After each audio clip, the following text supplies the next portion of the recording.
Now we start theory just for 10 minutes. We will have theory for 10 minutes, then question answer, then practical. Okay, well, the third session will be practical. We go on for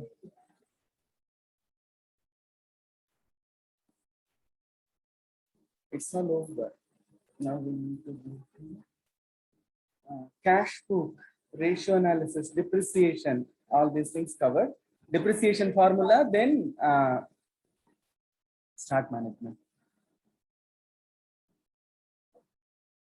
Look, ma, we have been talking about depreciation in the last class. Depreciation is the loss of value of a product due to aging. When a product gets worn out, we reduce the value of the product. We call it depreciation. It's like human beings getting aged. When a person is born, hale and healthy. When the person gets aged, many diseases start to crop up. Then the person dies. The same happens to any hardware or any machine, any building, anything, whatever you have gets reduction in value due to passage of time. Okay, because we use it on a daily basis. We call it depreciation, reduction in value. Book value is the purchase value of, book value is the current value of the asset. Original value or asset cost is the purchase value of the asset. When we purchase an asset, we spend some money. We call it the asset cost. Then every year, at the end of every year, we reduce the cost proportionate to the aging or wear and tear. We call it depreciation. After reduction, we have some remaining value for the product. You purchase the vehicle. In the first year, it costs you around 75,000. In the second year, its value may be assessed as 60,000. The third year, 55,000. The fourth year, 50,000. It gradually gets reduced and reaches around 10,000 or 15,000, then scrap. Okay. The value which remains after reduction of depreciation is called book value. Okay. Then lifespan is the useful duration for which the machine can remain operative. Machine or building or whatever. Okay. Even human beings may remain operative. It's not fixed, whereas there is an average lifespan. If you say human beings, we may say 60 or 65 is the average lifespan, beyond which there is no guarantee. They may live, they may not. Okay. Then, similar to that, each machine has some lifespan, which is the average. Which is the average lifespan. Normally, a machine may serve for about 15 to 20 years without much problem. Beyond which, it creates so many problems because there is huge amount of wear and tear. Okay, then salvage value, when you throw it into the dust for what? Scrap. You throw it out for scrap and you get some money. You call it salvage value. Okay, when the machine is no longer usable, it's not sold, it's thrown out. When you throw out, you get some money.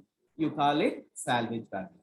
Okay, then depreciation has some formulae. Depreciation formulae, the most commonly adopted is the straight line method. That is, for every year, we earmark some amount of reduction in value of the product. Asset book value is calculated by asset cost minus, just look at this, asset cost minus salvage value. Salvage value, we fix the salvage value. That is how much money will be fetched when the machine is thrown out. We fix some salvage value for the product. Suppose you buy one two-wheeler for 75,000 and you know that when you throw it into the water, throw it for dust, when you throw it into the garbage, you will get about 5,000. Then the reduction in value will be 70,000 over its useful lifespan. The lifespan may be around 20 years. Therefore, we reduce 70,000 over a period of how many years? 20 years. 3,500 per annum. Annual reduction in value would be 3,500 rupees. Asset cost equals asset cost minus salvage value divided by lifespan into age in years. Okay. Then asset cost is the original value. Salvage value is the final or disposable value. Okay. When you dispose it, you get some money. Okay. Then lifespan is the duration for which some machine or whatever is expected to serve. It's not a guarantee. It may remain even after 20 years. It may be gone even before 20 years. We speak about the average lifespan. Okay. Then age in years. How many years have you used it for? Then after 10 years, the value of this particular two-wheeler would be 75,000 minus 35,000. 35,000, which would be 40,000 on the book. The book value would be 40,000 after a span of 10 years. Okay. Then straight line method is the most common formula. Can be repeated. Book value equals asset cost minus salvage value divided by lifespan into age in years. Can be repeated. Book value equals asset cost minus salvage value divided by lifespan into age in years. Okay. Then units of production method. This is similar to straight line method. The only difference is instead of using number of years as the parameter, we use number of units the machine can produce. There are certain machines like photocopier. They say one photocopier can take about 1 lakh copies. When we have taken about 50,000 copies, its lifespan is almost half over. The age does not matter here. Sometimes the number of units the machine can produce speaks about the age of the machine. Okay, therefore, book value equals asset cost minus salvage value divided by, instead of number of lifespan, we use capacity of machine in units. How many units the machine can produce, multiplied by number of units already produced. Number of units, something has been hidden. Number of units produced. Number of units produced so far. Okay. Then you say that when the photocopier has the capacity for taking 1 lakh copies and has already been used for taking 75,000 copies, what is the lifespan? 75% of the lifespan is already over. It may have been serving for only 1 year. With 75,000 copies, we have already exhausted 75% of the lifespan. The reduction in value would be proportionate to the number of copies instead of lifespan. Okay, there are certain machines which produce certain number of units, predetermined units. Therefore, we may use this units of production method also. Okay, whereas it's not so common. Units of production method is not so common, but the straight line method is the most common method. Straight line method is the most common method. Then double depreciation method. That is, we reduce the cost at double the rate. At double the rate of normal depreciation, straight line method. We call it double depreciation method. We reduce the actual straight line depreciation, then double it, reduce it another time, one more time. We call it double depreciation method. That is, you reduce the value on a faster pace, whereas we do not use this double depreciation method. It may be applicable for certain items, whereas for our purposes, we are not using double depreciation method. The first one is the best one, straight line method. Okay. Book value equals asset cost minus salvage value divided by lifespan into age in years. This is the most common formula. Then skipping this formula, if you wish to use something else, units of production method comes. Okay. One, for first method, age in years is the parameter. For the second method, number of units produced is the parameter. Okay. No confusion? No understanding, no confusion. Depreciation in common is the reduction in value. For depreciation, we use certain formula. The first one is straight line method. The second one is units of production method, then double depreciation method. Okay, straight line method says that the book value can be calculated by the formula asset cost minus salvage value divided by age lifespan into age in years. Okay, this is the straight line method. Then similar formula is used for units of production method. Instead of lifespan, we use number of capacity of machine in units, then number of units already produced. Okay, book value equals asset cost minus salvage value divided by, here comes the difference, capacity of machine in units into number of units already produced. Done. This is the other formula. Double depreciation is the normal depreciation formula, straight line method with double the depreciation. 2 times the value would be reduced. Okay. Now we go for the other thing, stock management. What is stock? First of all, we have a stock market. If you watch the news, you would be getting, at the end of the news, you would be getting two things. One is the stock market, the other one is the weather. Both are unpredictable. Both are, why? Yes, why they provide common updates? Because they are volatile. They are volatile. Their movement is uncertain. Okay, stock means anything you keep for your future sales. You stock something. You stock some food items. When there is a lockdown, everyone was running around to purchase rice, edible items, stocking them for at least 1 month, 15 days, 10 days. Okay, stock means anything we keep for our future. Okay, in a factory, it's not edible items. It is the raw material needed for production. Okay, stock is the raw material needed for production. Purchase, storage, and issue of stock is called stock management. We purchase stock items, keep it safely, then issue when production process needs it. Okay, this is called stock management. Reorder level. Reorder level is the quantity of stock at which you place an order before depletion. Suppose your mom says there is no rice. You right now go and purchase it. You may be delayed by half an hour. At the time of cooking, it may be creating some problems. Okay. Whereas if she knows beforehand that there will not be rice for day after tomorrow's cooking, she may safely say, you purchase rice whenever you can. Today, if you go to the shop today, you purchase it. We will be needing it day after tomorrow.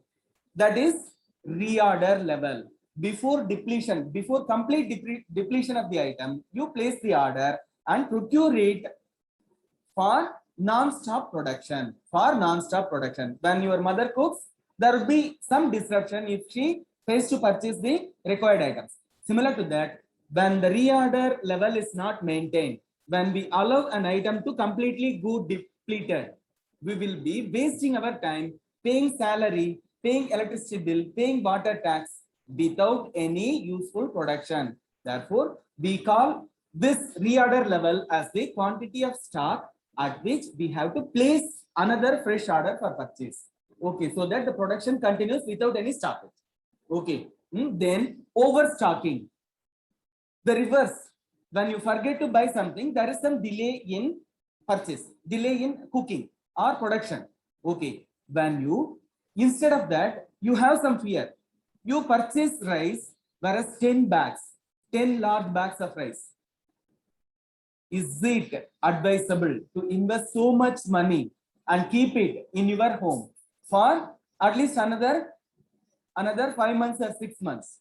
It will get what? It will get damaged. Overstocking leads to damage first. The second thing, your money is locked in the stock. Although you have the stock, you are depleted of money. It's the problem. Therefore, overstocking is not advisable. Purchase as much as needed for the next flow of production instead of over investment. If you purchase too many things for production, you would be ending up in what? Cash crunch. Your money will be depleted, first of all. The second thing, overstocking leads to damage of items even before production starts. You store it for a long time and the item may get damaged. Suppose you purchase 1000 SMPS, switch mode power supply, which is the most common item which gets damaged due to rainy condition. When there is moisture in the air, all the circuits get what? Get moisture. They get damaged. You stock it for 6 months. You open then you try to use them. Many of them would have gone already on repair. They have already been damaged due to moisture. Okay, due to moisture. Therefore, overstocking is not advisable for two reasons. One is we lose the money. First thing. The second thing, it may damage the raw material over a period of time. Overstocking leads to damage of raw material due to overstocking, due to idleness. Anything should be used. If kept idle, it will be damaged. Your computer, you switch it on every day, it will keep working. You keep it off for 1 month, it will not boot at all. Anything, your motorcycle, you ride it every day, there is no problem. You keep it at your home for 1 year, then you would not start it at all. Anything should be used. Any usable item should be used and not kept idle. When you overstock, it's kept idle and it gets damaged. Okay. Then understocking. Understocking leads to loss of production. Understocking is also not advisable. That is, you do not purchase required quantity. Suppose your mother needs 1 kg of rice for the next 2 days. She purchases only 500 grams. What will happen? Some problem. You would not be having sufficient material for cooking. The same happens in the company. When you purchase less than the required quantity, production would be severely affected. Therefore, you should maintain reorder level. That is the level at which you have to place the order. That is the first thing. The second thing, overstocking should be avoided. You should not invest too much money in stock. Okay, you should purchase items which are currently required for the next few days, next few orders, instead of stocking huge quantities. Then understocking. Without any stock, we would be losing our production. When the stock depletes, we would be losing production. Okay. Therefore, we have seen two things. One is the depreciation formula. Depreciation, we have shown 3 formulae, out of which straight line method is the most common.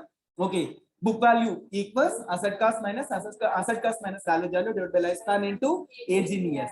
Then book value by units of production method is book value equals asset cost minus salvage value divided by capacity of machine in units into number of units already produced. Then double depreciation method reduces double the straight line depreciation from the current cost, from the current book value. Okay. Then purchase. Stock management is about purchasing raw material required for production. Okay. There are certain terms. Reorder level. When we should start ordering for fresh stock before the current stock depletes completely. Depletion of stock is the total total, what is it? Consumption of stock. Nothing remains. Okay. Depletion means complete consumption. Nothing remains. It's empty. Okay. Then overstocking means we purchase more than the required quantity and end up losing money because we have invested in stock instead of our production. Okay. Then understocking. When the raw material requirement is not fully satisfied, we will be losing on production. Understocking leads to loss of production because raw material is not properly available. Therefore, stock management is very important. We have to keep the stock ready for the production process to flow without any stoppage. Whereas we should not invest too much money for stocks. Okay, done. We shall stop here. We will go for a few multiple choice questions. Then Tally, installation of Tally, creation of company, and other things. Today's practical is on Tally. We have said a huge goodbye to